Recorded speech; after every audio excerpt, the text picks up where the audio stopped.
ভারত সফরে মেসির আয় কত জানা গেল তদন্তে। লিওনেল মেসির গোটা ইন্ডিয়া ট্যুরের মোট ব্যয় ছিল 100 কোটি রুপি। এর মধ্যে 30% এসেছে স্পন্সরদের কাছ থেকে, আর আরও 30% আয় হয়েছে টিকিট বিক্রি থেকে। কলকাতা আয়োজিত এই অনুষ্ঠানের প্রধান আয়োজক শতদ্রু দত্ত তদন্তকারীদের কাছে এইসব তথ্য জানিয়েছে বলে জানিয়েছেন সংবাদ সংস্থা পিটিআই। গত 13 ডিসেম্বর কলকাতার স্লট লেক স্টেডিয়ামে অনুষ্ঠিত মেসির অনুষ্ঠানকে ঘিরে বিশৃঙ্খলা ও ভাঙচুরের ঘটনায় গ্রেফতার হওয়ার পর বিশেষ তদন্তকারী দলের জেরায় এসব তথ্য প্রকাশ করেন শতদ্রু দত্ত।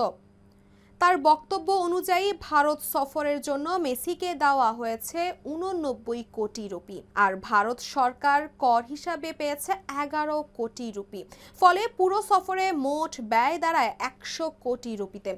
অনুষ্ঠানে হাজারো দর্শক উচ্চ মূল্যের টিকিট কেটে উপস্থিত হলেও মাঠে মেসির চারপাশে অতিরিক্ত লোকজন ভিড় করায় গ্যালারি থেকে তাকে ঠিক মতো দেখা যায়নি।